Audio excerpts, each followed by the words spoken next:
அண்ணா திராவிட முன்னேற்ற கழகத்திடம் போய்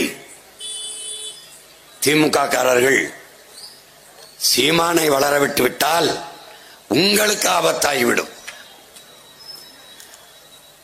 அதனால் அவருக்கு உங்கள் கட்சிக்காரர்கள் வாக்கு செலுத்தி விடாமல் பார்த்துக் கொள்ளுங்கள். பாரதிய ஜனதாவிடம் போய் சீமான் கட்டுத்தொகை வாங்கி டெபாசிட் வாங்கி நிறைய வாக்கு வாங்கி வளர்ந்து விட்டால் நீங்கள் என்ன ஆவீர்கள்? அதனால் உங்கள் கட்சிக்காரர்கள் நாம் தமிழர் கட்சிக்கு வாக்கு செலுத்தாமல் பார்த்துக் கொள்ளுங்கள். யாருக்குமே போட பிடிக்கலையா, ஓட்டை போடாம ஊரை விட்டு போயிருங்க, இல்லையா நோட்டாவுக்கு கூட போடுங்க. ஆனால் சீமானுக்கும் சீதா லட்சுமிக்கும் மைக்கு சின்னத்தில் போட்டு விடாதீர்கள். திரைப்படத்தில் சண்டை போட்டு விட்டால் நிஜத்திலே எல்லா ஆபத்தையும் வென்று விடுவார், எல்லாவற்றையும் செய்து விடுவார் என்று நடிக்கிறார். ஓராண்டு காலமே இருக்க போகிற ஒரு இடைத்தேர்தல் சட்டமன்ற உறுப்பினர் பொறுப்பு, அதை கொடுத்து பாருங்கள். ஒரு வாய்ப்பு. என்னதான் இவர்கள் செய்கிறார்கள், நிறைய சொல்கிறார்கள்,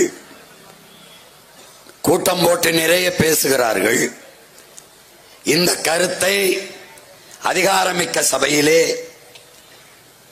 சட்டமன்றத்திலே இந்த பிள்ளைகள் மக்களுக்காக மக்களின் பிரச்சனைகளை எடுத்து பேசுகிறார்களா என்பதை பார்ப்பதற்கு ஒரு முன்மாதிரியாக இந்த வாய்ப்பை தங்கை சீதா லட்சுமிக்கு வழங்குங்கள் என்று அண்ணன் ஏர்போர்ட் மூர்த்தி அவர்கள் கேட்டதை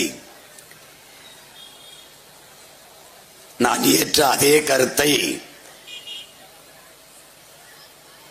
என் அன்பு சொந்தங்களிடத்திலே பதிவு செய்ய விரும்புகிறேன்.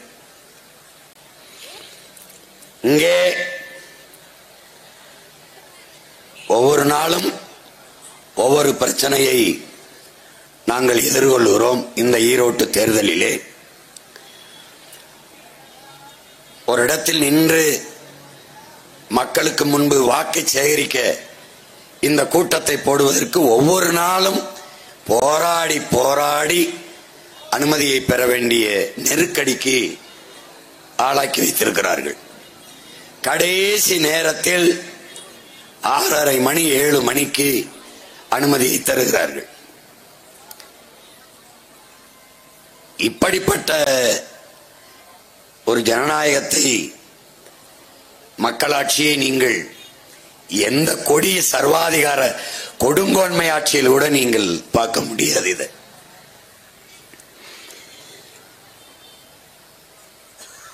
இங்கே வாக்கு சேகரிக்கிற போது ஆட்சி அதிகாரத்தில் இருக்கிற ஒரு கட்சி திமுக அதுதான் போட்டியிடுகிறது. அதை எதிர்த்து நாம் தமிழர் கட்சி போட்டியிடுகிறது. மற்றவர்கள் எல்லாம் சுயேட்சையத்தான் போட்டியிடுகிறார்கள்.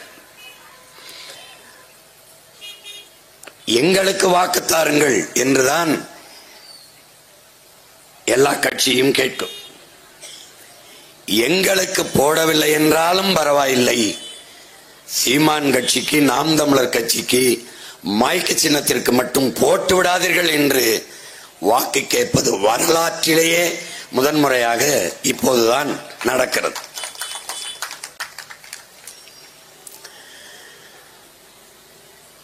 அனைத்து இந்திய அண்ணா திராவிட முன்னேற்ற கழகத்திடம் போய் திமுக காரர்கள் சீமானை வளரவிட்டு விட்டால் உங்களுக்கு ஆபத்தாகிவிடும், அதனால் அவருக்கு உங்கள் கட்சிக்காரர்கள் வாக்கு செலுத்தி விடாமல் பார்த்துக் கொள்ளுங்கள். பாரதிய ஜனதாவிடம் போய் சீமான் கட்டுத்தொகை வாங்கி டெபாசிட் வாங்கி நிறைய வாக்கு வாங்கி வளர்ந்து விட்டால் நீங்கள் என்ன ஆவீர்கள்?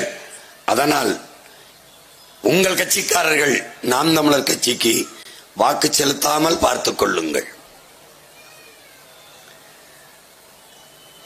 இப்போது என் அன்பு சொந்தங்கள் அறிந்திருப்பீர்கள், தமிழ் தேசிய அரசியல் இவர்களுக்கு எவ்வளவு பெரிய அச்சுறுத்தலாக இருக்கிறது என்பதை நீங்கள் புரிந்து கொள்ள வேண்டும்.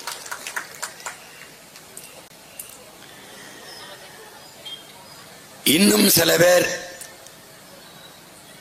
யாருக்குமே போட பிடிக்கலையா, ஓட்டை போடாம ஊரை விட்டு போயிருங்க, இல்லையா நோட்டாவுக்கு கூட போடுங்க, ஆனால் சீமானுக்கும் சீதா லட்சுமிக்கும் மைக்கு சின்னத்தில் போட்டு விடாதீர்கள்.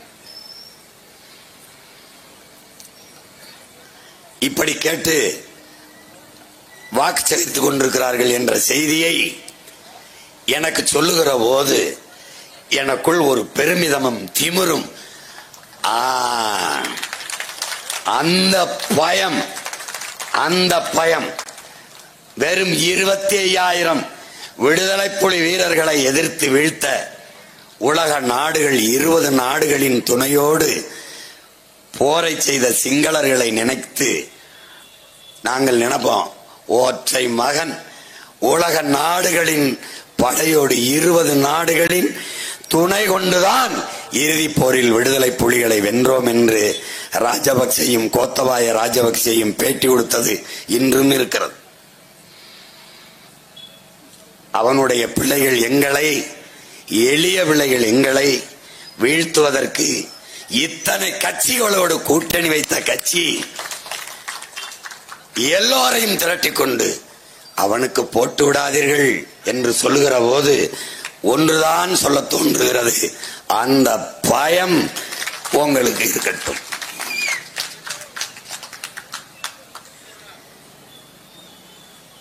அறிவார்ந்த பெருமக்களே, கற்றுக்கொண்டிருக்கிற என் அன்பு தம்பி தங்கைகளே, நோட்டாவிற்கு வாக்கு செலுத்துவது என்பது எந்த மாறுதலையும் இந்த மண்ணில் தராது. சுவையுள்ள உணவை சமைத்து, நன்றாக சமைத்து, நாமும் உண்ணாமல் யாருக்கும் பரிமாறாமல் குப்பையில் கொட்டுவது எப்படிப்பட்ட செயலோ, மிகவும் மதிப்பு மிக்க நமது வாக்கை அநீதிக்கு எதிராக, அடக்குமுறை ஒடுக்குமுறைக்கு எதிராக, ஊழல் லஞ்சம் என்ற முறைகேடான அதிகாரத்திற்கு எதிராக ஏந்தாமல், அதை பயன்படுத்தாமல், இதையெல்லாம் வீழ்த்தி ஒரு நல்ல அரசியலை உருவாக்கி நல்ல ஆட்சியை மலரச் செய்வதற்கு பயன்படுத்தாமல் அதை குப்பையில் கொட்டினால் எப்படிப்பட்ட செயலோ அப்படிப்பட்ட செயலாகத்தான் இது மாறும். 1,00,000 பேர் ஒன்று திரண்டு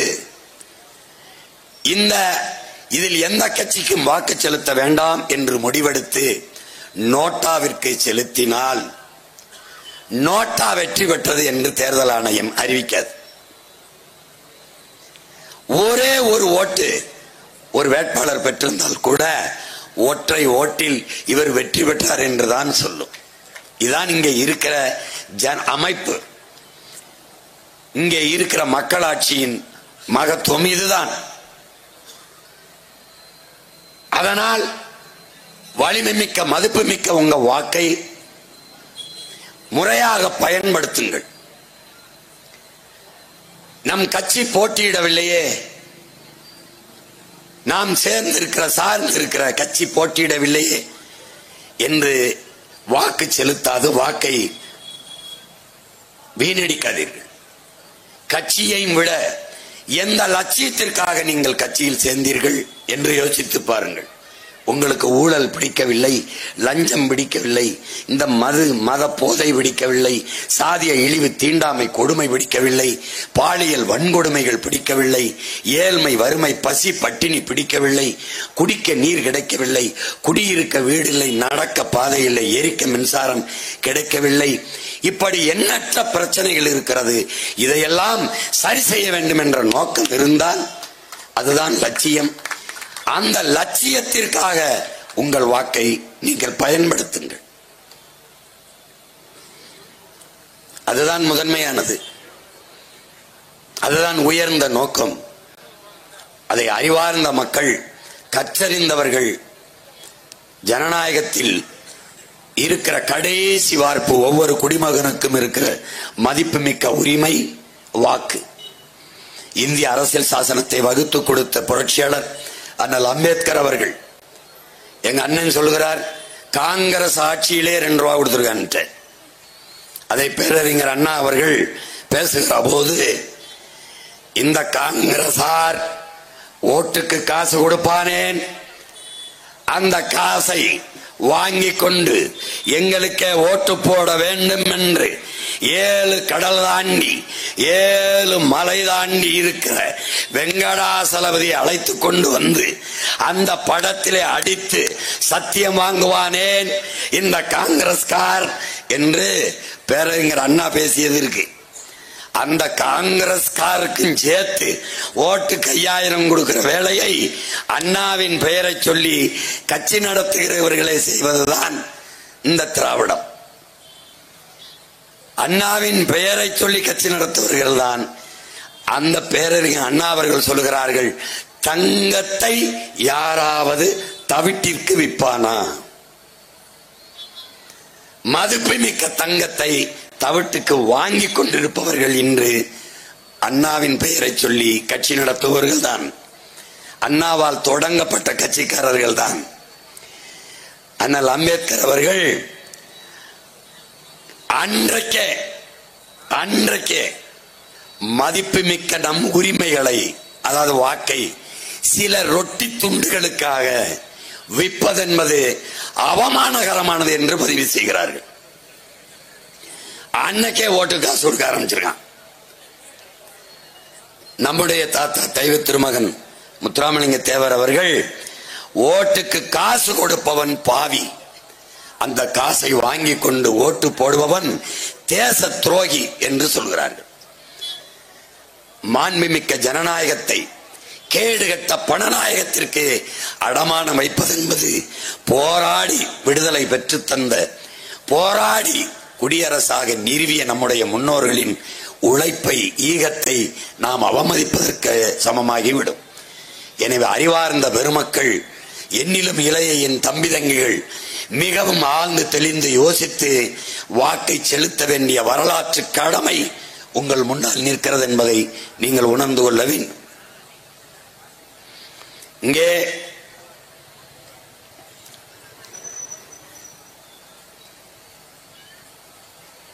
நவீன தமிழகத்தை உருவாக்கியது இந்த திராவிடம் தான் என்று நம்முடைய மதிப்பிற்குரிய ஐயா முதல்வர் ஸ்டாலின் அவர்கள் சொல்கிறார். அப்படி என்ன இந்த தமிழகம் நவீன தமிழகமாக என்ன மாறிவிட்டது? ஈரோட்டை எடுத்துக்கிறீர்கள், பாதாள சாக்கடை, கழிவுநீர் வழிந்து ஓடுவதற்கு காவாய் இல்லை. இன்றைக்கு ஒன்றும் இந்த நகரம் புதிதாக உருவாக்கப்பட்டது ஒன்று இல்லையே. இன்றைக்கு ஒன்றும் இங்கே சட்டமன்ற உறுப்பினரோ அல்லது மாமன்ற உறுப்பினரோ பாராளுமன்ற உறுப்பினரோ அமைச்சர் பெருமக்களோ இன்றைக்கு ஒன்றும் தேர்வு செய்யப்படவில்லையே. பல ஆண்டுகளாக இங்கே கட்சி, ஆட்சி, நிர்வாகம் எல்லாம் நடந்து கொண்டிருக்கிறது. இந்த அடிப்படை வசதியை கூட நிறைவேற்றவில்லை. தமிழகத்தின் தலைநகர் சென்னையில் கூட மழைநீர், கழிவுநீர் வழிந்து ஓட காவாய் இன்று வரை கட்டப்படவில்லை, வெட்டப்படவில்லை.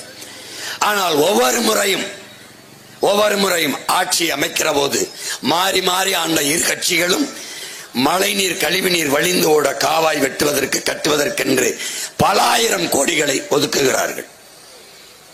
அந்த பணம் எங்கே? மின்சாரம் இல்லாது எந்த இயக்கமும் இல்லை. ஆனால் அந்த மின்சாரத்தை இத்தனை ஆண்டுகளில் தடையற்று தன் மக்களுக்கு கிடைப்பதற்கு மின் உற்பத்தி திட்டம் இருக்கிறதா என்றால் இல்லை. இலவச மின்சாரத்தை வேளாண் பெருங்குடி மக்களுக்கு கொடுக்கிறோம் என்கிறார்கள். எத்தனை மணி நேரம் இலவச மின்சாரம் கொடுக்கிறார்கள் என்றால் கணக்கில்லை. எந்த அடிப்படை கட்டமைப்பில் நம்முடைய மாநிலம் வளர்ந்திருக்கிறது? இந்தியாவிலேயே அதிக கடன் பெற்ற மாநிலமாக தமிழ்நாடு இருக்கிறது.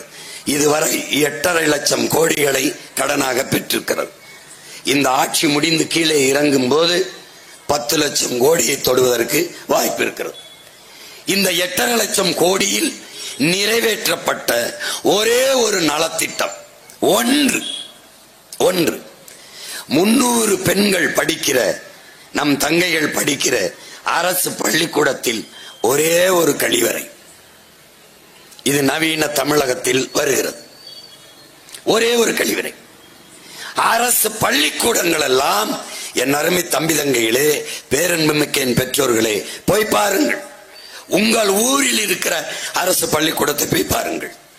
சுடுகாடு போல இருக்கும். மதில் சுவர், இருந்து படிக்கிற தரை, எழுதி படிக்கிற பலகை, எதுவுமே. ஒரு கழிவறை இருக்காது, விளையாட்டு திடல் இருக்காது, எந்த சுற்றுச்சூழல் சுகாதாரமாக இருக்காது, எந்த அடிப்படை வசதியும் இல்லாது சுடுகாடு போல அறிவை வளர்க்கும் கழிவறை. ஒரு நாட்டின் வளத்திலேயே ஆகப்பெரிய வளம் அறிவு வளம்தான். ஒரு நாட்டின் எதிர்காலம் அந்த நாட்டின் வகுப்பறையில் தான் தீர்மானிக்கப்படுகிறது, உருவாகிறது என்கிறார்கள். அப்படி அறிவை வளர்க்கும் கருவறை, வகுப்பறை எப்படி இருக்கிறது என்பதை பாருங்கள். அரசு பள்ளி கல்லூரிகளின் கட்டமைப்பை, கட்டிடங்களை பாருங்கள்.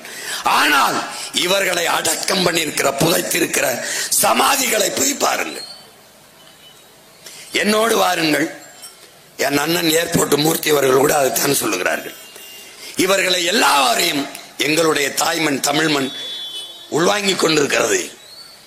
ஆனால் இவர்கள் சமாதியை சென்னை மெரினா கடற்கரையில் வந்து பாருங்கள். குறிப்பாக ஐயா கருணாநிதி அவர்களுடைய நினைவிடத்தை வந்து பாருங்கள். எத்தனை கோடிகளை கொட்டி நட்சத்திர விடுதி போல அந்த சமாதி புதைகுழி கட்டப்பட்டிருக்கிறது என்பதை பாருங்கள். அரசு பள்ளிக்கூடம், கல்லூரிகள் எப்படி இருக்கிறது, சுடுகாடு போல சுடுகாடு எப்படி இருக்கிறது என்று ஒரு தடவை பாருங்கள். இதுதான் நவீன தமிழகத்தை கட்டமைத்த திராவிடம். இவர்கள் கற்பித்த பகுத்தறிவு, இவர்கள் கற்பித்த கடவுள் மறுப்பு.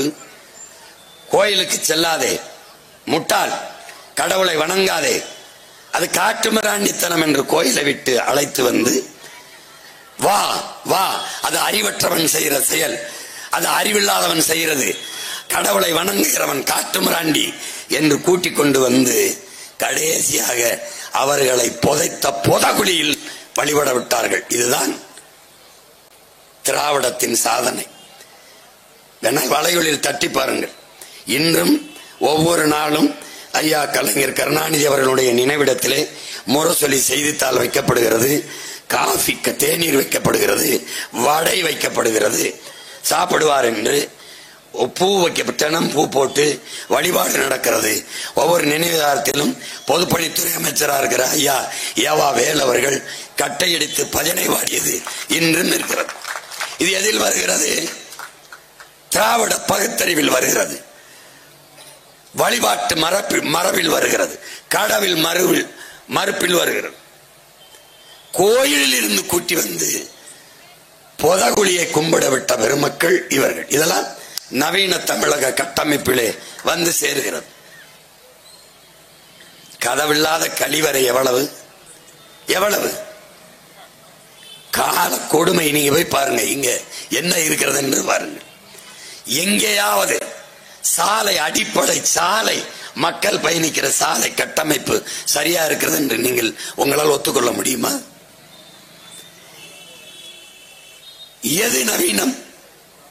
எது நவீனம்? சந்திர மண்டலத்திற்கு சந்திராயன் மேலே பறக்கிறது.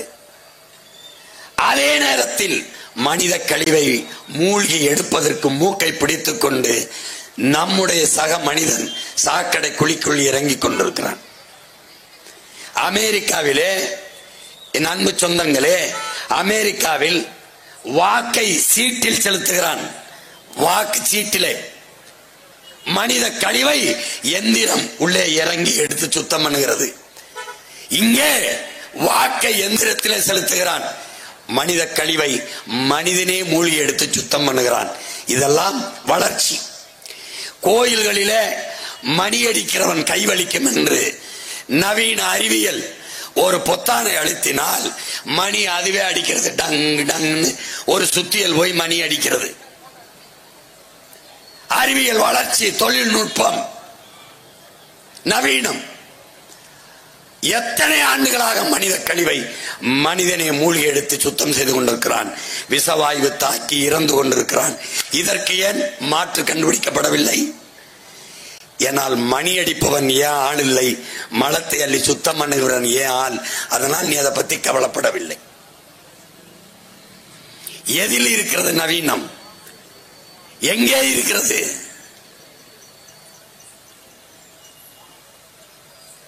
வார்த்தையில்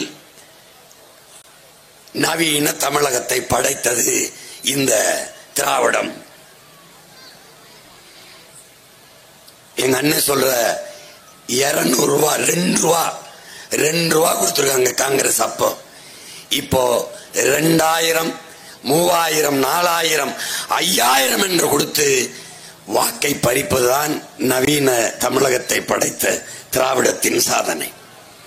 60 ஆண்டுகள் ஆட்சி செய்து இலவசமாக அரிசி போட்டால் தான் அதை வாங்கி சாப்பிட்டு வயிறு வளர்த்து உயிர் பிழைக்க முடியும் என்கிற ஏழ்மை வறுமை நிலையில் என் இன மக்களை வைத்ததுதான் நவீன தமிழக படைப்பு, நவீன தமிழகத்தை உருவாக்கிய திராவிடர்களின் சாதனை.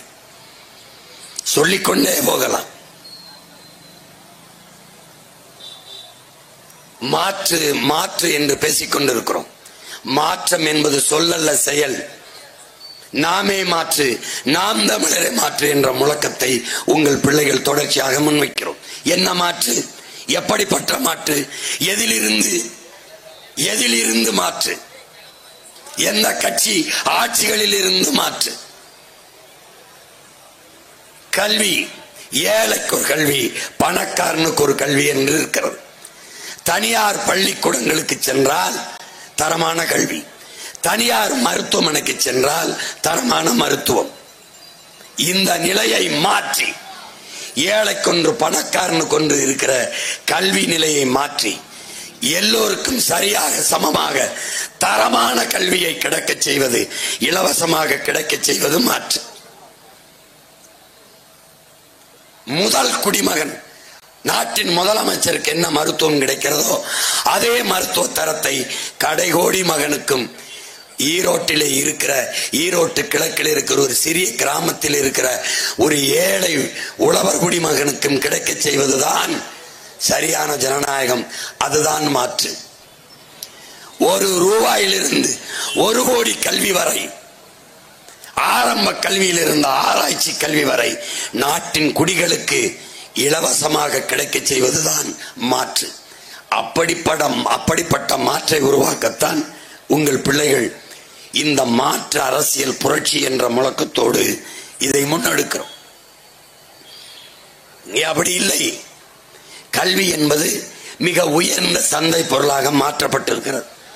மருத்துவமும் மிக உயர்ந்த விற்பனை பண்டமாக மாற்றப்பட்டிருக்கிறது. நீர் மனிதனுக்கான தேவை மட்டுமல்ல, இது உலக உயிர்களின் உயிர் தேவையாக இருக்கிறது. அந்த நீர் மிக உயர்ந்த சந்தை பண்டமாக மாற்றப்பட்டிருக்கிறது. மானுட தேவைக்கு ஒரு அழைத்து பேசினால் தண்ணி வந்து சேர்ந்து விடுகிறது. ஆனால் உலகில் பல லட்சக்கணக்கான உயிர்கள் இருக்கிறது. அந்த உயிர்களின் நீர் தேவைக்கு எங்கு செல்லும் என்கிற கேள்வியை நாம் யாருமே எழுப்பி பார்ப்பதில்லை. இங்கே தலைக்கு பின்னால் மரம் இருக்கிறது. 400 அடி 300 அடிக்கு கீழே நாம் ஆழ்குழாய் கிணறை போட்டு தண்ணீரை உறிஞ்சிக் கொள்கிறோம். இந்த மரத்தின் வேர் எவ்வளவு ஆழம் போகும் என்ற உயிரியல் உண்மையை நாம் அறியணும். 400 அடி 500 அடிக்கு கீழே போய் ஆழ்குழாய் மூலமாக தண்ணீரை உறிஞ்சி விட்டால் மற்ற மரங்கள், செடிகள், கொடிகள் தங்களின் உயிர் தேவையான நீர் தேவைக்கு என்ன செய்யும் என்ற சிந்தனை என்று வருகிறதோ அன்றுதான் இந்த உலகம், இந்த பூமி பாதுகாப்பாக வாழும். அறிவார்ந்த பெருமக்களே, நாம் வணங்குவதற்கு பல லட்சக்கணக்கான சாமிகள் இருக்கிறது. ஆனால் வாழ்வதற்கு ஒரே ஒரு பூமி தான் இருக்கிறது. அந்த பூமியை காப்பாற்ற இந்த பெருநிலத்தில் இல்லை, இந்த பூமி பந்திலேயே அரசியல் செய்ய ஒரே ஒரு கட்சி தான் இருக்கிறது. அது நாம் தமிழர் கட்சி மட்டும்தான் இருக்கிறது. வேற யாரும் இது பேச மாட்டார்கள். சாதி பேசுவார்கள், மதம் சொல்வார்கள், சாமியை பேசுவார்கள். இது எல்லாம் கடந்து வாழுகிற பூமியை காப்பாற்ற வாருங்கள் என் மக்களே, அதற்காக வாக்கை தாருங்கள் என் சொந்தங்களே என்று சொல்லி உங்கள் முன்னால் நிற்கிற ஒரே அரசியல் இயக்கம் நாம் தமிழர் கட்சி மட்டும்தான். இங்கே பேசி என்னுடைய அண்ணன் ஏர்போர்ட் மூர்த்தி கூட என் மீது சுமத்தப்பட்ட சாதிய இழிவை, தீண்டாமை கொடுமையை, என் மீது சுமத்த இருக்கிற ஏழ்மை வறுமையை, எனக்கு சுவாசிக்க காற்று இல்லை, நான் நஞ்சை சுவாசிக்கிறேன், கந்தக தூசியை சுவாசிக்கிறேன், பெட்ரோல் டீசல் இதை எரித்து வெளியிடுகிற நச்சு புகையை நான் சுவாசிக்கிறேன், காற்றை இல்லாது கந்தக துகளை சுவாசிக்கிறேன். நான் குடிக்கிற நீர் மனிதன் உயிர்கள் குடிக்கிற திறனை இழந்து நஞ்சாக இருக்கிறது, அதை குடித்துக் கொண்டிருக்கிறேன். நான் உண்கிற உணவு உணவல்ல, விஷத்தை நச்சு பண்டத்தை உண்டு கொண்டிருக்கிறேன். உங்களால் திராட்சை பழத்தை அப்படியே வாங்கி உண்ண முடியுமா? உங்களால் நம்பிக்கையோடு வாழைப்பழத்தை சாப்பிட முடியுமா? உங்களால் மாம்பழத்தை அப்படியே அறுத்து சாப்பிட முடியுமா? இல்லை. ஒரே நேரத்தில் மொத்தமாக பழுக்க வைக்க வேண்டும் என்று கற்களை வைத்து பழுக்க வைத்து அதை அப்படியே அறுத்து சாப்பிட்டால் வாய் வெந்து புண்ணாகி எண்ணற்ற நோய்களை பரப்பிக் கொண்டிருக்கிறார்கள். 3 வயது குழந்தைக்கு புற்றுநோய் வருகிறது, நம் தாய்க்கு மார்பு புற்றுநோய் வருகிறது என்றால் காரணம் என்ன? தாயின் மார்பில் பால் குடித்ததை தவிர ஒன்றும் செய்யாத குழந்தைக்கு புற்று வருகிறது என்றால் தாய்ப்பால் நஞ்சாகி இருக்கிறது. தாய்ப்பால் ஏன் நஞ்சானது? தாய் உண்ட உணவு நஞ்சாகி இருக்கிறது. தாய் என்ன உணவு உண்டால்? காய்கறிகள் தான்.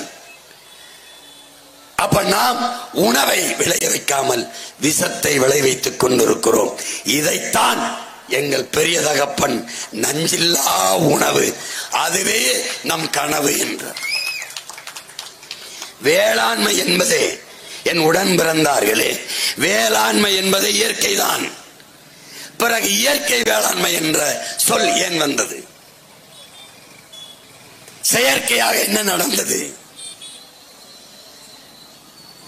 நச்சு உரங்களை, வேதி உப்புக்களை நாம் செடி கொடிகள், நாத்து எல்லாவற்றிலும் அந்த வேர்களில் கொட்டி விஷத்தை விளைய வைத்தோம்.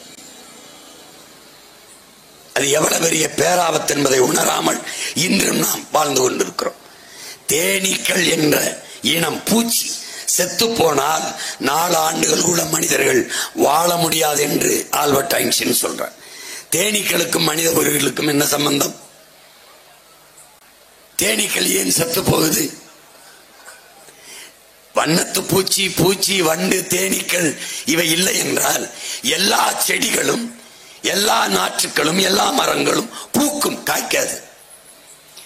இந்த சீத்தாப்பழம், இந்த கொய்யாப்பழம், இந்த தக்காளி, இந்த சொரக்காய், இந்த பூசணிக்காய், இந்த கத்திரி, எல்லா பூவிலும் தேனீக்கள், பூச்சிகள், வண்டுகள், வண்ணத்து பூச்சிகள் தன் உணவு தேவைக்காக தேனை உண்ண போகும். அந்த தேனை உண்டு விட்டு அடுத்த செடிக்கு போகும், அடுத்த பூவில் போய் உட்காரும். இந்த பூவில் ஒட்டிய மகரந்த துகள்களை அந்த பூவுக்கு கடத்தும், அந்த பூவில் ஒட்டிய மகரந்த துகள்களை அடுத்த பூவுக்கு கடத்தும். இப்படி இந்த மகரந்தை கடத்தி விடுவதால் அந்த பூக்கள் சூழ் கொண்டு கரு கொண்டு காய்க்கும். இதுதான் இயற்கையின் விதி. இந்த பூச்சி செத்து போனால் பூக்கும், காய்க்காது. காய்க்கவில்லை என்றால் விளைச்சல் குறையும், உணவு தேவை குறையும், வறுமை பெருகும், பட்டினி பசியால் மக்கள் சாவார்கள். இப்போது இந்த வண்ணத்து பூச்சி, தேனீக்கள் எல்லாம் செத்து போனது. பெரிய பெரிய பண்ணைகளிலே வேலைக்கு ஆள்களை வைத்து இந்த பூவையும் இந்த பூவையும் உரசி உரசி மனிதன் மகரந்தத்தை கடத்தி கொண்டிருக்கிறான். இங்கே பேசிய என்னுடைய அண்ணன் ஏர்போர்ட் மூர்த்தி சொன்னார்கள், 11 விழுக்காட்டு மக்கள், ஆண் பிள்ளைகள் குழந்தை வருகிற திறனை இழந்து கொண்டிருக்கிறார்கள் என்று. என் அன்பு தம்பி தங்கைகளே, அறிவார்ந்த பெருமக்களே, சரியாக 1/4 நூற்றாண்டுக்கு முன்பு பிறப்பின் வீதத்தை கட்டுப்படுத்த அம்மையார் இந்திரா காந்தி ஆட்சி காலத்தில் ஒரு 30-35 ஆண்டுக்கு முன்பு குடும்ப கட்டுப்பாடு 20 அம்ச திட்டத்திலே ஃபேமிலி பிளானிங் என்ற ஒன்றை கொண்டு வந்தார்கள். அதிலே 2 குழந்தைகளுக்கு மேல் வேணாம், பிறப்பு விகிதத்தை கட்டுப்படுத்த வேண்டும். இது எதற்கு? மால்தஸினுடைய கோட்பாடு. மால்தஸ் பொருளாதார மேதை. அவன் என்ன சொல்லுகிறான்? உற்பத்தி 1 கூட்டல் 1 2 கூட்டல் 1 2 இப்படி கூட்டல் விகிதத்தில் உற்பத்தி ப்ரொடக்ஷன் ஏறிக்கொண்டிருக்கிறது. ஆனால் பாப்புலேஷன் மக்கள் பெருக்கம் 2 × 2 × 2 என்று பெருக்கல் விகிதத்தில் போய்கொண்டிருக்கிறது. அப்ப மக்கள் பெருக்கம் உற்பத்தியும் சம விகிதத்தில் இல்லை என்றால் அந்த நாடு பற்றாக்குறையை சந்தித்து ஏழ்மை வறுமையில் சிக்கும், பொருளாதார நெருக்கடியை சந்திக்கும் என்று சொல்றார். இதனாலே பிறப்பு விகிதத்தை, உற்பத்தி விகிதத்தை அதிகப்படுத்த முடியாத நாடுகள் பிறப்பு விகிதத்தை கட்டுப்படுத்த வேண்டும் என்ற முடிவுக்கு வந்தார்கள். அப்போது குடும்ப கட்டுப்பாடு, நாம் இருவர் நமக்கு இருவர் என்று வந்தார்கள். ஏன்? பிறப்பை குழந்தைகள் பெற்றுக்கொள்கிற திறன் பெற்றோருக்கு இருந்தது. அன்றைக்கு நாம் இருவர் நமக்கு இருவர் என்று ஆசிரிய பெருமக்களை கூடுதல் பணிக்கு அமர்த்தி வீடு வீடுக்கு சென்று தாய்மார்களை, பெற்றோர்களை, அவர்களை திரும்ப திரும்ப பேசி கருத்தடை செய்தார்கள். ஃபேமிலி பிளானிங் என்று கருத்தடை செய்தார்கள். குடும்ப கட்டுப்பாடு என்ற ஒன்றை சொன்னார்கள். எல்லா சுவத்திலும் எழுதி வைத்திருந்தது. முக்கோணம் போட்டு ஒரு அப்பா அம்மா இருப்பார்கள், இந்த பக்கம் இந்த பக்கம் 2 குழந்தைகள் இருப்பார்கள், நாம் இருவர் நமக்கு இருவர் என்று எல்லா பள்ளிக்கூடங்களிலும் மாநகராட்சி கட்டடங்களிலும் எழுதியிருந்தது. பேருந்துகளிலும் எழுதியிருந்தது. பிறகு கொஞ்ச நாள் இருந்தது, நாம் இருவர் நமக்கு ஒருவர் என்று எழுதி வைத்தார்கள். கொஞ்ச நாள் போனது, இன்று நாம் இருவர் நமக்கதற்கு இன்னொருவர் என்று எழுதிவிட்டார்கள். இப்போது குழந்தை பெறுகிற திறன் சுத்தமாக இல்லாததனால் செயற்கை கருத்தரிப்பு முறை தெருவுக்கு 2 வந்து நாங்கள் ஐஸ்வர்யா வந்தோம், எங்களுக்கும் ஒரு குழந்தை என்று விளம்பரங்கள் கூவி கூவி அழைக்கிறது. தெருவுக்கு 2 செயற்கை கருத்தரிப்பு மையங்கள் உருவாகிவிட்டது என்றால் இந்த நாடு 4 நூற்றாண்டுகளில் எவ்வளவு பெரிய மாறுதலை சந்தித்திருக்கிறது என்று பாருங்கள். மது விஷம் என்று தெரிந்து தெருவுக்கு திறந்து வைக்கிற அரசு உலகத்தில் அரசா தரிசா என்பதை அறிவார்ந்த தமிழ் சமூக மக்கள் சிந்தித்து பார்க்கணும். இப்போ என்ன ஆயிடுச்சு? அதைத்தான் என் அண்ணன் ஏர்போர்ட் மூர்த்தி அவர்கள் சொல்கிறார்கள், குழந்தை பெற்றுக்கொள்கிற திறனை இழந்து நிற்கிறார்கள். காரணம், குடிக்கிற நீர், சுவாசிக்கிற காற்று, உண்கிற உணவு எல்லாம் நஞ்சாகி போனது. நீங்கள் குடிக்கிற தண்ணீர் எந்த மருத்துவரிடத்தில் அதை கேளுங்கள், எந்த ஆய்வு கூடத்திற்கு அதை அனுப்புங்கள், அது குடிக்கிற தகுதியோடு இருக்கிறதா? அந்த தண்ணீரை குடிப்பீர்கள், தாகம் நிற்கும். ஆனால் தண்ணீரால் மனித உடலுக்கு கிடைக்கக்கூடிய ஆற்றல், திறன் கிடைக்குமா? 30 வயசிலே முட்டிக்கால் வலிக்குது. காரணம், நீரால் கிடைக்கக்கூடிய ஆற்றல் இல்லை. தாகம் நிற்கும், தண்ணீரால் உங்களுக்கு கிடைக்கக்கூடிய ஆற்றல். தண்ணீரில் கண்ணுக்கு தெரியாத பல லட்சக்கணக்கான நுண்ணுயிரிகள். எல்லாவற்றிலும் நீங்கள் செடிக்கு தண்ணீர் ஊற்றுகிறீர்கள், மரத்திற்கு தண்ணீர் ஊற்றுகிறீர்கள். அந்த தண்ணீரை உங்கள் செடி, உங்கள் மரம் உணவாக எடுத்துக்கொள்ள முடியாது. பிறகு எப்படி? உங்களுக்கு தெரியாது பல கோடிக்கணக்கான நுண்ணுயிர்கள், பாக்டீரியா, பூஞ்சை, காளான் அந்த மரத்துக்கு கீழே மண்ணிலே இருக்கிறது. அது தனக்கான உணவுக்கு தண்ணீரை உறிஞ்சி உட்கொண்டு மரம் செடிகளுக்கான உணவாக மாற்றி அனுப்புகிறது. அறிவார்ந்த தமிழ் தம்பி தங்கைகளே, மண் என்றால் மண் அல்ல, பல கோடிக்கணக்கான உயிர்களின் திரட்டு என்பதை நீங்கள் புரிந்து கொள்ள வேண்டும். அது வெறும் மண் அல்ல.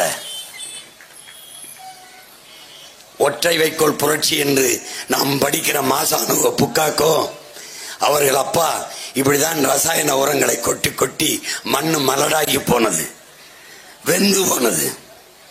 உப்பை தின்னவன் தண்ணி குடிப்பான் போல ரசாயன உப்பை கொட்டி கொட்டி வெந்து போனது. எது போட்டாலும் முளைக்கல, என்ன செய்யறதுன்னு தெரியல.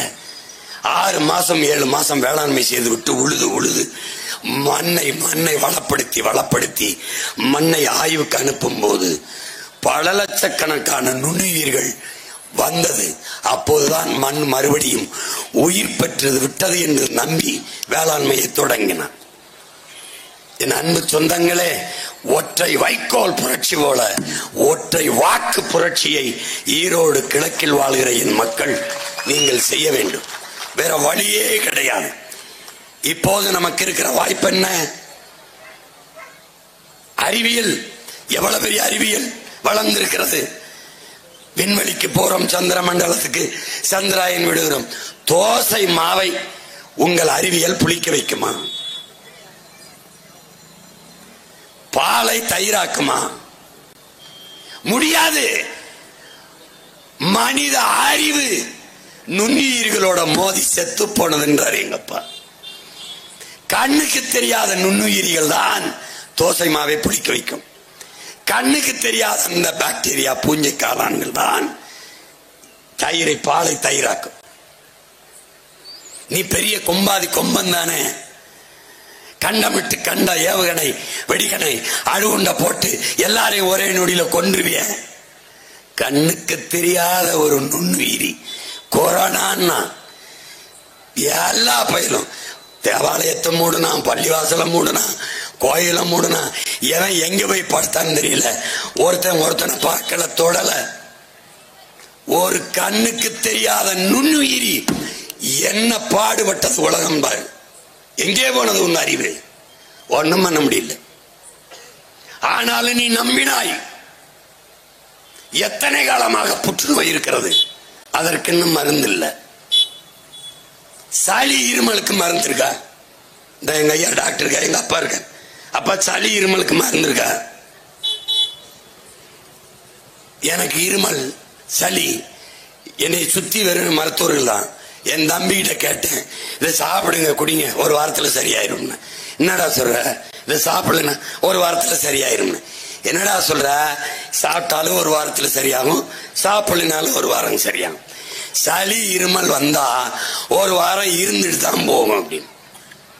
என்னடா சொல்ற? அண்ணே அதுக்கெல்லாம் மருந்து இல்லனே, ஏதோ குடுக்கிறோம், அது ஒரு வாரம் இருந்துட்டு தானே போகும், போங்கண்ணே அப்படின்னு. சளி இருமலுக்கு மருந்து இல்லை. இவ்வளவு காலமாக இருக்கிற புற்றுநோய்க்கு மருந்து கண்டுபிடிக்கப்படல. எய்ட்ஸ்னு ஒரு நோய் வரவே எவ்வளவு நாளாகுது, மருந்து இல்லை. இதுக்கெல்லாம் மருந்து இல்லைன்னு தெரிஞ்ச உனக்கு ஒரே நாள்ல கொரோனாவுக்கு வேக்சின் போடு, இந்த அதை போடு, இதை போடு. ஏண்டா ஒரு நாள்ல வந்த கொரோனாவுக்கு உடனே மருந்து கண்டுபிடிச்சிட்டு ஊசி போடணும்னு நீ எப்படி போட்ட? பல லட்சம் கோடிக்கு கொரோனாவுக்கு ஊசி வித்துட்டு போயிட்டான் முதலாளி. இப்போ திடீர்னு ஹார்ட் அட்டாக் வந்து சாகுறானே, அந்த கொரோனா ஊசி போட்டாதான் காரணம்ன்றான்.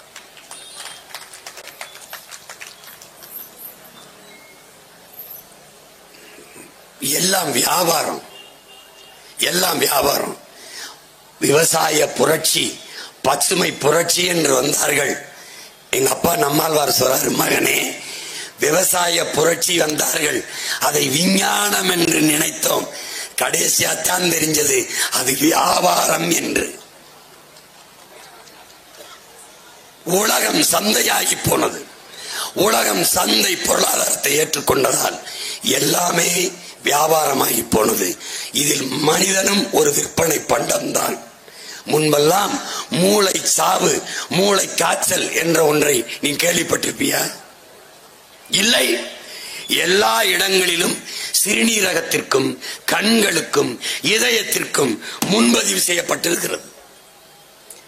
ஒருவன் விபத்தில் ஏதாவது ஒருத்தர் வந்தால் மூளை பிரெயின் டெட், மூளை சாவு என்று அறிவித்துவிட்டு உறுப்புகளை எடுத்து வித்து விடுகிற கொடிய வியாபாரம் இந்த நாட்டில் நடந்து கொண்டிருக்கிறது. ஏன்? நீயும் ஒரு பொருள்தான், ஒரு பண்டம்.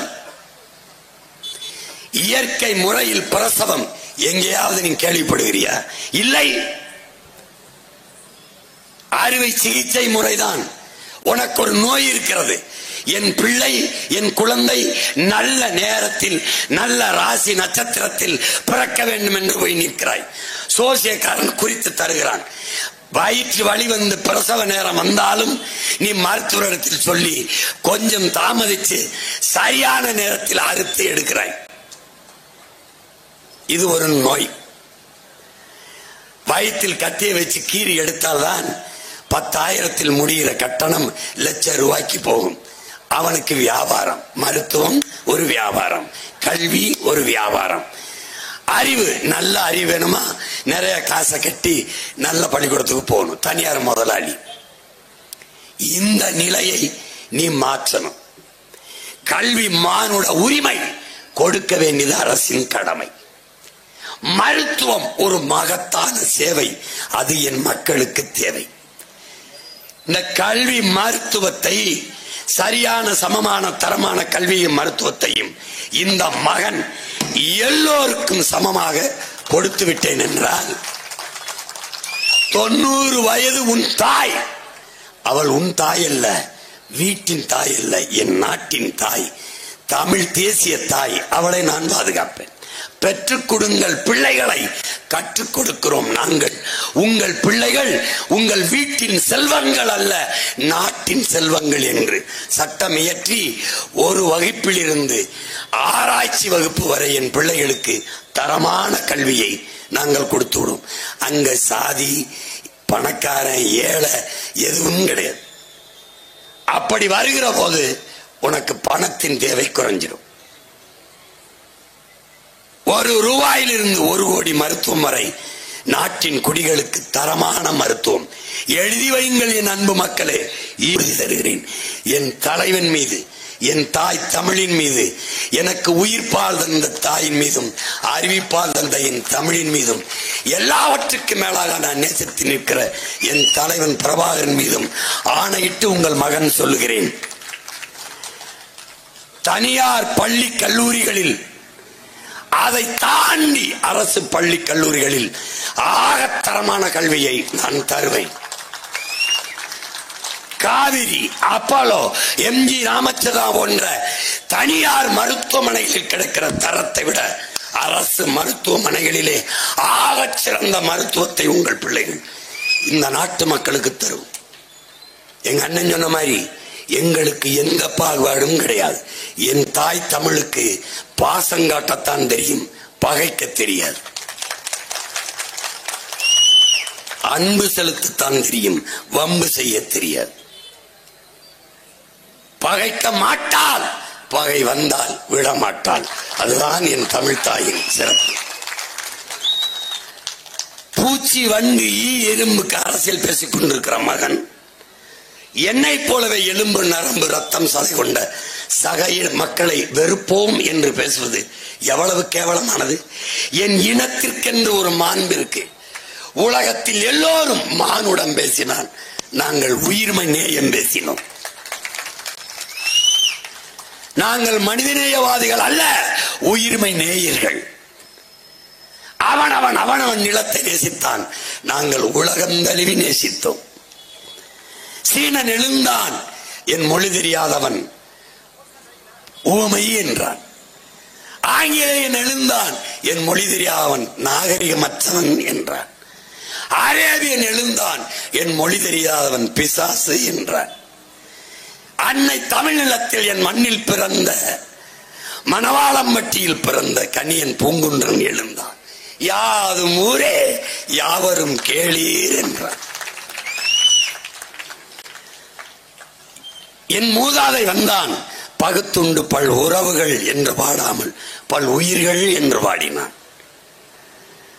பிறப்பு ஒக்கும் எல்லா மனிதருக்கும் என்று சொல்லாமல் பிறப்பு ஒக்கும் எல்லா உயிருக்கும் என்று பாடினான். அறிவார்ந்த பெருமக்களே, ஒருவன் கேட்டு ஒரு பொருளை கொடுப்பது கொடைதான், ஆனால் அது சிறந்த கொடை அல்ல.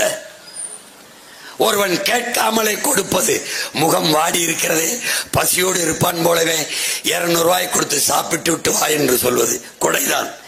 ஆனால் கேட்கும் போது ஒருவன் மானத்தை இழந்து விடுகிறான், அது சிறந்த கொடை அல்ல. கேட்காமல் கொடுப்பது கொடைதான், ஆனால் அதுவும் சிறந்த கொடை அல்ல. எது சிறந்த கொடை?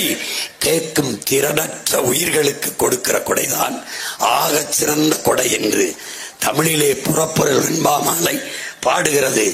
அந்த வகையிலே கேட்காத முல்லை கொடிக்கு தேரை விட்டு விட்டு போன என் பாட்டன் பாரியும் கேட்காத மயிலுக்கு போர்வையை போத்திவிட்ட பேகனும் தான் ஆக சிறந்த கொடை வள்ளல்கள் என்று என்னுடைய இலக்கியம் பாடுகிறது. அந்த மரபில் வந்த நான் மற்ற சமூகத்தை இனத்தை வெறுப்போம் என்று பேசுவது என் இனத்தின் மாண்பை, தமிழ் தேசிய மக்களின் பேரன்பை, பெருந்தன்மையை இழிவு செய்கிறது என்பது தமிழ் தேசிய பிள்ளைகளின் கருத்து. முதல்ல அதை கைவிடுங்கள். தடையற்ற மின்சாரம் எல்லோருக்கும் தான், சரியான கல்வி எல்லோருக்கும் தான், சரியான மருத்துவம் எல்லோருக்கும் தான். என்னரும் சொந்தங்களே, இமயவரை பறைவார்ந்த இனக்கூட்டம் காலடியில் குறுகி நிற்கிறது. எல்லோருக்கும் தனித்தனி மாநிலங்கள், அவரவர் நிலத்தை அவரவர் வாழ்கிறீர்கள், ஆள்கிறீர்கள். என் நிலத்தில் ஒரே ஒரு நிலம்தான். உலகின் மூத்த மொழி தமிழ் செத்து போனது. உயிர்ப்பிக்க துடிக்கும் பிள்ளைகள். என் நிலத்தின் வளம் களவு போய் கொண்டிருக்கிறது. எங்கள் பாட்டன் பாரதி நாளெல்லாம் பொழுதெல்லாம் எங்கள் செல்வம் கொள்ளை கொண்டு போகவோ, நாங்கள் இங்கு சாகவோ, அழுது கொண்டு இருப்போமோ, ஆண் பிள்ளைகள் அல்லமோ, உயிர் வெல்லமோ என்கிறான். தண்ணீர் விட்டா வளர்த்தோம் சர்வேசா, கண்ணீரால் காத்தோம் இப்பயிரை, கருகத்திலோ திருவுளமோங்கிறான். இந்த நிலத்தை வளத்தை பாதுகாத்து எங்களுக்கும் பின்பு வருகிற எங்கள் தலைமுறைக்கு என் மலையை அப்படியே என் பாட்டன் வங்கி நிறைய பணம் போடவில்லை, மாளிகை கட்டி தரவில்லை, விலை உயர்ந்த காரை வாங்கி வாசலிலே நிறுத்தவில்லை. ஆறை ஆறாக வைத்தான், அருவியை அருவியாக வைத்தான், மலையை மலையாக வைத்தான், ஏரியை ஏரியாக வைத்தான், காட்டை காடாக வைத்து விட்டு போனான். இன்று அது இருக்கிறதா என்பதை அறிவார்ந்த மக்கள் சிந்தித்து பாருங்கள். எங்களுக்கும் பின்னே வருகிற எங்கள் பிள்ளைகளுக்கு சுவாசிக்க காற்று, குடிக்க தண்ணீர், பசிக்கு நஞ்சில்லா உணவு, படிக்க கல்வி, படித்தால் பார்க்க வேலை, வேலைக்கு ஏற்ற சம்பளம், அதை கொண்டு வாழ்கிற பெருமை மிக்க வாழ்வு, 5க்கும் 10க்கும் அரிசிக்கும் பருப்புக்கும் வேட்டிக்கும் சேலைக்கும் கையேந்தி நிற்கிற மானத்தை இழந்த ஈன பிளப்பில்லாது தன்மானத்தோடு என் இன மக்கள் வாழ்வதற்கான ஒரு வாய்ப்பை ஏற்படுத்தி தர வேண்டும் என்று துடிக்கிற பிள்ளைகள். அதற்காக எங்களுக்கு வாக்கு தாருங்கள். நாங்கள் இந்தி ஒழிக அல்ல. என் தம்பி துறை கூட காட்டினார். இந்தி ஒழிக அல்ல, தமிழ் வாழ்க. பெரியார் ஒழிக அல்ல எங்கள் முழக்கம், பிரபாகரன் வாழ்க. திராவிடம் ஒழிக அல்ல, தமிழ் தேசியம் வளர்க வெல்க. இதுதான் எங்கள் முழக்கம். நாங்கள் தமிழர்கள் என்று சொல்லும் போது நீங்கள் ஏன் வெறுக்கிறீர்கள், எதிர்க்கிறீர்கள்? இதுதான் எங்கள் கேள்வி. எல்லா எங்கள் பெருமையையும், எல்லா எங்கள் இன அடையாளங்களையும், என் வழிபாட்டை, என்னுடைய வரலாற்றை, எல்லாவற்றையும் மறைத்து எல்லாம் நான் தந்தது, நான் செய்தது என்கிற போதுதான் தமிழ் தேசிய இனப்பிள்ளைகள் கிளர்ந்து எழுச்சியுற வேண்டிய தேவை இருக்கிறது. அதனால் உலகெங்கும் பரவி வாழ்கிற 13 கோடி மக்கள் நாங்கள். கர்நாடகாவில் வாழ்கிறோம் 1.25 கோடி. எங்களுக்கென்று என்ன அரசியல் இருக்கிறது? இல்லை. அந்த மண்ணின் மக்களோடு கரைந்து வாழ்கிறோம். ஆந்திராவிலே 36 லட்சம் 30 லட்சத்திற்கு மேலே வாழ்கிறோம். எங்களுக்கென்று என்ன அரசியல் இருக்கிறது? அந்த நிலத்தின் அரசியலோடு கரைந்து வாழ்கிறோம். கேரளாவிலே பல லட்சக்கணக்கான மக்கள். எங்களுக்கு என்ன அரசியல் இருக்கிறது? அந்த மண்ணின் மக்களோடு கரைந்து வாழ்கிறோம். மகாராஷ்டிராவில் 36 லட்சம் மக்கள் வாழ்கிறோம். எங்களுக்கு என்ன அரசியல் இருக்கிறது? அந்த மண்ணின் மக்களின் அரசியலோடு கரைந்து இணைந்து வாழ்கிறோம். லண்டனில், பிரிட்டனில், பிரான்சில், ஜெர்மனியில், நார்வேயில், அமெரிக்கா, எல்லா நாடுகளிலும் வாழ்கிறோம். அந்தந்த நாட்டில், மலேசியாவில், சிங்கப்பூரில், மாலத்தீவில், மொரிஷியஸில், எல்லா நாடுகளிலும் அந்தந்த மண்ணின் மக்கள் முன்னெடுக்கிற அரசியலோடு இணைந்து வாழ்கிறோம். இந்த நிலத்தில் தாழ்த்து வீழ்த்தப்பட்ட தமிழ் தேசிய பிள்ளைகள் தமிழ் மீட்சியுற்று, தமிழினம் எழுச்சியுற்று, தங்களுக்கான அரசியல் வலிமையை பெற்று, தங்களுக்கான அதிகாரத்தை நிறுவி அழிந்து கொண்டிருக்கிற தமிழ் தேசிய மக்களை பாதுகாப்பாக வாழ வைப்பதற்கு ஒரு அதிகாரத்தை நிறுவ துடிக்கிற போது எங்களுக்கு துணை நிற்க வேண்டியது இந்த நிலத்திலே வாழ்கிற எல்லா மக்களினுடைய பிறவி கடமை என்பதை நீங்கள் புரிந்து கொள்ள வேண்டும். இதில் எங்கே இருக்கிறது வெறுப்பு, எங்கே இருக்கிறது பாசிசம், எங்கே இருக்கிறது இனவெறி? நாங்கள் தமிழர்கள் என்பதை இனவெறி என்றால் நீங்கள் ஏதோ ஒரு இனத்தின் வெறியர். நாங்கள் செய்வது வெறுப்பு அரசியல் அல்ல, தமிழ் தேசிய இனத்தின் இறையாண்மையை உரிமை அரசியல் என்பதை நீங்கள் புரிந்து கொள்ள வேண்டும். இதை புரியாமல் திரும்ப திரும்ப நீங்கள் பேசிக் கொண்டிருப்பதுதான் தேவையற்றது. இது அறிவார்ந்த பெருமக்கள் அருந்ததிய மக்களின் இடஒதுக்கீட்டை சீமான் எதிர்க்கிறார். இல்லை இல்லை, இடஒதுக்கீடு கொடுத்ததில் சிக்கல் இல்லை, என்னிடத்தில் இருந்து எடுத்து கொடுத்ததான் சிக்கல். பொருளாதார அடிப்படையில் பின்தங்கியவர்களுக்கு 10 விழுக்காடு எடுத்துக் கொடுத்த பெருமக்கள் எங்கிருந்து கொடுத்தீர்கள்? அதை போல அருந்ததிய மக்களுக்கு 3 விழுக்காடு இல்ல 6 விழுக்காடு கூட கொடுங்கள், பொதுவில் இருந்து எடுத்துக் கொடுங்கள், போற்றுகிறோம், கொண்டாடுகிறோம். ஆனால் என்னிலிருந்து எடுத்துக் கொடுக்கிற போது எனக்கே போதாத போது அந்த 3 விழுக்காடை கொடுத்தீர்கள், கொடுத்து விட்டீர்கள். நான் இழந்த 3ஐ இவ்வளவு காலம் அதிகாரத்தில் இருந்த நீங்கள் திருப்பி எடுத்துக் கொண்டு வந்து அந்த 3ஐ எங்களுக்கு கொடுத்து விடுங்கள். இதான் எங்கள் போராட்டம். நீங்கள் செய்ய மாட்டீர்கள். ஆனால் நாங்கள் வந்து பழங்குடி மக்கள், ஆதிப்பறையர்குடி மக்கள், தேவேந்திர மக்கள் இழந்திருக்கிற இந்த 3 விழுக்காட்டை திருப்பி எடுத்து வந்து சேர்ப்போம். இதுதான், அதற்காகத்தான் நாங்கள் இந்த போராட்டத்தை தொடர்ந்து செய்து வருகிறோம்.